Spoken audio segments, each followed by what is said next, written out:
Bab 4a Xiao Chen berteriak keras. Seluruh tubuhnya melompat maju. Dan ketika dia mendarat, tinjunya jatuh ke tanah.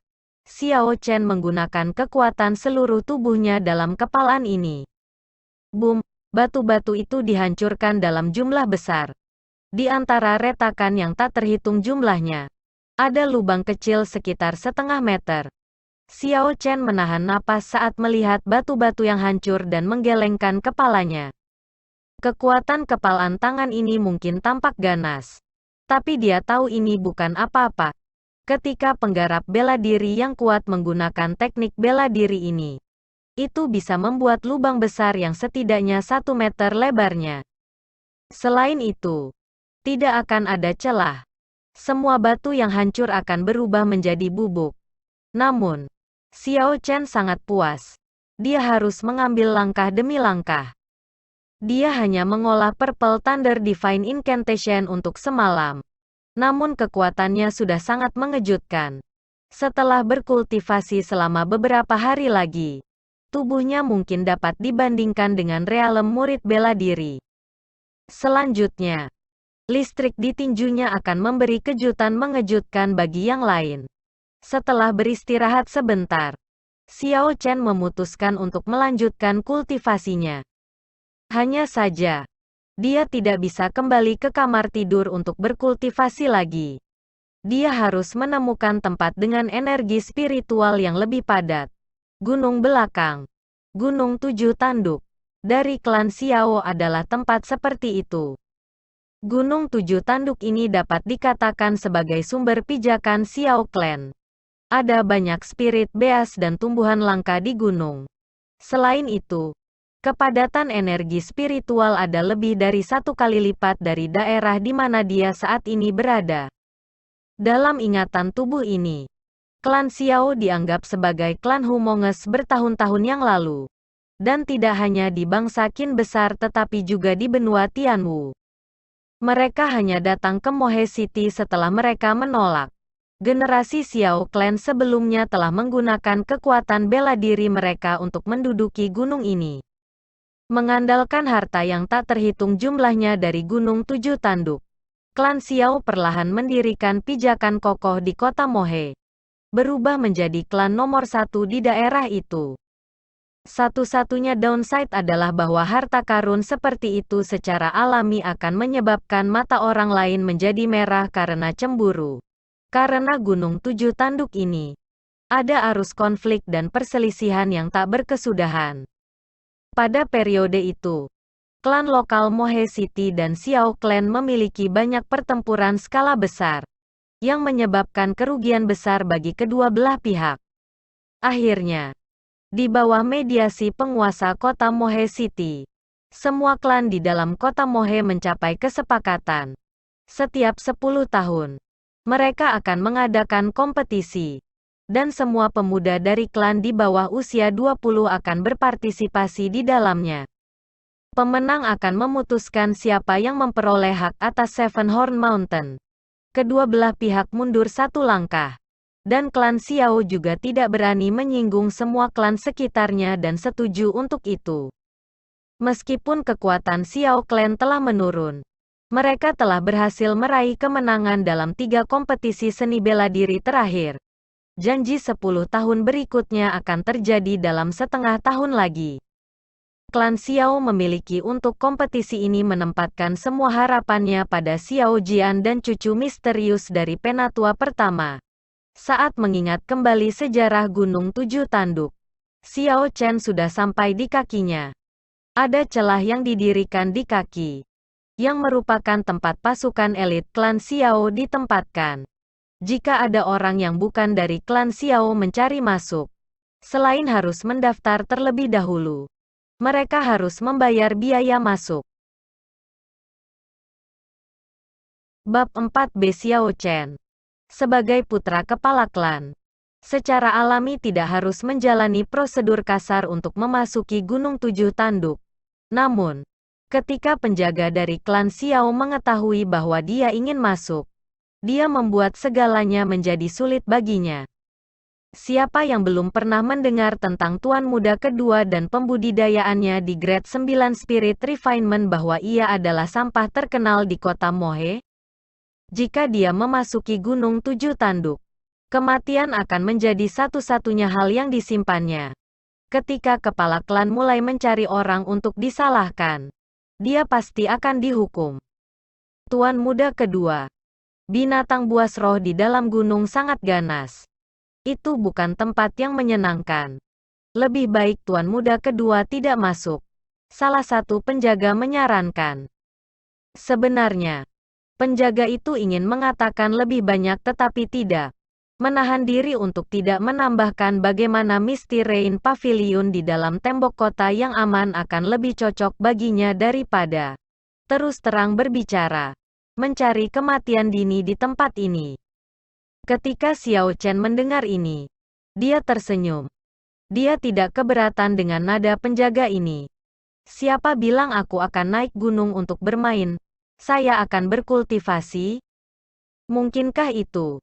Sebagai putra kepala klan, saya tidak memiliki hak untuk memasuki gunung ini untuk bercocok tanam. Penjaga yang sama itu sepertinya ingin mengatakan sesuatu lagi. Tetapi orang di belakangnya menahannya. Tersenyum, dan berbicara. Karena Tuan Muda kedua akan berkultivasi, kami secara alami tidak akan menghalangi Anda. Kami hanya berharap bahwa Tuan Muda tidak berkeliaran terlalu dalam dan menjauh dari gunung bagian dalam. Itu wajar. Ketika Xiao Chen mengatakan itu, dia berjalan pergi tanpa melihat ke belakang. Mengapa kita membiarkan dia masuk? Ini mirip dengan mengirimnya ke kematiannya. Penjaga yang berbicara sebelumnya berkata, jaringan informasi Anda tidak efektif. Belumkah Anda mendengar duelnya dengan Xiao Jian?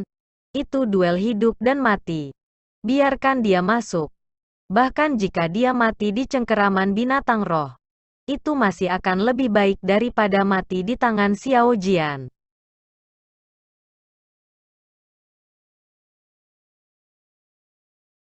Bab 5 Xiao Chen berjalan ke puncak gunung.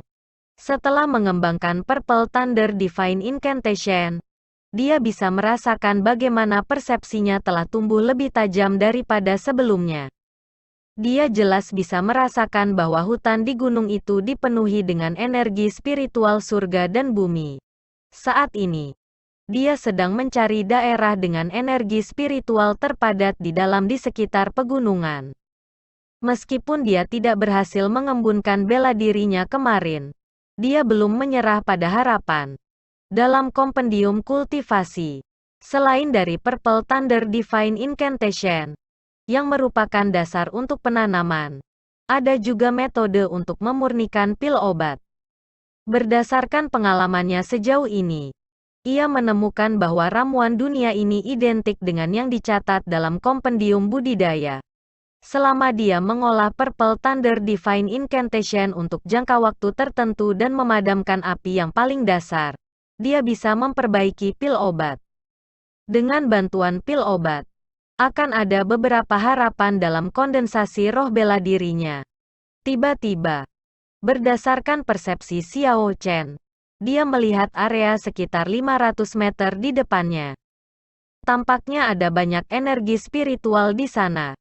Dia mengangkat kepalanya untuk melihat lebih baik. Vegetasinya rimbun, kokoh, dan kuat. Sedangkan pohon-pohon di tempat ini tampaknya lebih tebal daripada di daerah lain. Xiao Chen tersenyum. Setelah akhirnya menemukannya, dan menyingkirkan cabang-cabang di jalan dan berlari. Ketika dia berada di dekat tempat itu dengan energi spiritual yang berlimpah, Xiao Chen berhenti. Tempat seperti ini biasanya memiliki spirit beast yang kuat yang mengintai. Persepsi binatang buas melebihi manusia. Jadi mustahil bagi mereka untuk tidak merasakannya. Tanah kultivasi yang baik pasti sudah ditempati. Dia harus menemukannya terlebih dahulu. The Beast Spirit terkuat di bagian ini hanya peringkat 2. Hampir setara dengan puncak manusia murid bela diri. Dengan kultivasi Xiao Chen saat ini, di samping Purple Thunder Divine Incantation dan jika ia memanfaatkan sekitarnya, ia bisa menemukan kesempatan untuk membunuhnya. Angin sepoi-sepoi yang sejuk menyebabkan dedaunan menari dengan ringan dan anggun. Xiao Chen menggunakan hidungnya untuk mengendus-endus udara, menangkap aroma wangi darah. Namun, aroma ini sudah ada sejak lama dan pingsan. Jika hidung Xiao Chen tidak sensitif, dia mungkin tidak akan menghiraukannya. Mungkinkah roh binatang yang dia lacak telah dibunuh oleh seseorang? Xiao Chen berpikir dalam-dalam. Dengan beberapa kecurigaan dalam benaknya, dia maju dengan beberapa langkah lagi, hanya untuk akhirnya melihat binatang roh yang mati di bawah pohon. Setelah Xiao Chen melihat lebih dekat, dia terkejut. Spirit Beast yang sudah mati ini adalah rubah roh 2 ekor. Melihat luka di tubuh, dia hanya melihat luka pedang di lehernya, yang terbunuh hanya dengan satu tebasan pedang oleh seseorang. The Two-Tailed Spirit Fox adalah keberadaan puncak dari Spirit Beast peringkat 2. Terkenal karena kecepatannya yang mengerikan. Bisa dikatakan tak tertandingi di pinggiran Gunung Seven Horn. Lebih jauh lagi, Beast Spirit ini sangat cerdas dan licik. Jika itu bertemu lawan yang kuat, itu akan mengambil kesempatan pertama untuk melarikan diri. Bab 5a. Namun, mengingat kondisinya, jelas bahwa saat itu ditemukan, ia dibunuh dengan tebasan dan mati segera tanpa kesempatan untuk melarikan diri. Ketika Xiao Chen memikirkan hal ini, dia tidak bisa menahan diri untuk tidak menggigil. Rubah 2 ekor roh sangat cepat. Jadi seberapa cepat serangan ini harus dilakukan untuk membunuhnya dalam satu tebasan? Orang ini pasti setidaknya di realm master martial. Tiba-tiba, ada suara samar gerakan dari belakangnya, dan rasa bahaya membanjiri dirinya. Sampah, Xiao Chen cepat bereaksi, mengedarkan Purple Thunder Divine Incantation dengan cepat. Dia mendorong kuat-kuat dengan kakinya ketika energi panas menyebar ke kakinya, menyebabkan tubuhnya melompat ke langit. Tangannya mencengkeram cabang pohon setinggi sekitar 2 meter. Menggunakannya sebagai suspensi, dia dengan gesit mengayunkan tubuhnya dan berjungkir balik, mendarat dengan ringan di atasnya. Dia menyentuh punggungnya dan menemukan luka dari pedang. Lukanya tidak dalam, tapi pendarahannya cukup deras. Melihat darah di tangannya, Xiao Chen menarik napas dalam-dalam. Jika dia tidak menghindarinya tepat waktu, tebasan ini bisa membelahnya menjadi 2 di bagian pinggang. Xiao Chen melihat ke bawah, melihat pelaku, yang adalah seorang gadis yang tampaknya tidak lebih dari 20. Penampilan wajahnya sangat indah. Kulitnya halus dan cerah. Dia memiliki rambut hitam halus yang diikat menjadi kuncir kuda yang tergantung di bahunya.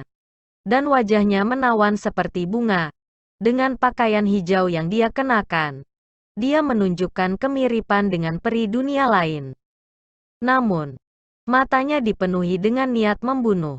Mereka sangat dingin. Dan di bawah tatapannya, bahkan udara seolah membeku. Gadis muda itu memegang pedang ramping di tangannya, yang melintas dengan cahaya dingin. Tubuh pedang itu memancarkan sinar bulan yang samar, mengungkapkannya menjadi senjata roh. Di benua Tianwu, ada biji aneh, Moonstone. Ketika pandai besi menempa senjata, selama mereka bercampur dengan debu Moonstone, kualitas senjata akan mengalami lompatan kualitatif, mengubahnya menjadi senjata roh. Senjata roh sangat kuat.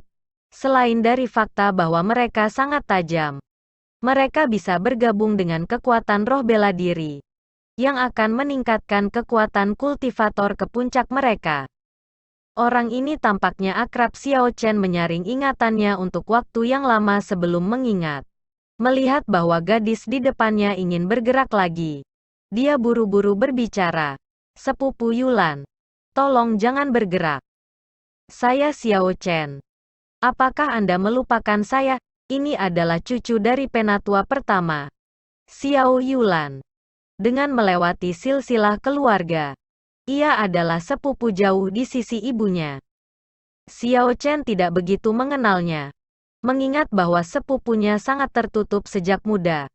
Dia jarang melihatnya setelah berusia 10 tahun. Dan yang dia dengar hanyalah bahwa dia telah berkultivasi sendiri dan tampaknya sangat misterius. Xiao Yulan mengerutkan kening, seolah-olah dia sedang berpikir, dan kemudian menarik pedangnya. Dia dengan lembut membelah bibirnya dan berkata dengan nada meminta maaf. Maaf, sepupu Xiao Chen. Apa yang kamu lakukan di sini? Setelah melihatnya menarik pedangnya, Xiao Chen melepaskan napas. Dia melompat turun dari cabang pohon, menjelaskan, saya melihat bahwa energi roh di tempat ini berlimpah dan ingin berkultivasi di sini. Di masa depan, ketika sepupu datang ke tempat semacam ini di mana energi roh berlimpah, Anda harus lebih berhati-hati. Tempat-tempat semacam ini biasanya akan memiliki spirit beas yang kuat melindungi mereka. Xiao Yulan tiba-tiba berhenti, seolah-olah dia ingat sesuatu, dan mengeluarkan botol batu giok dan menyerahkannya kepada Xiao Chen. Ini adalah salep emas kelas superior. Ini efektif pada luka pedang di punggung Anda. Saya telah berkultivasi di sini selama beberapa hari ini dan telah mengusir banyak binatang buas roh yang ingin merebut daerah ini. Sepupu dapat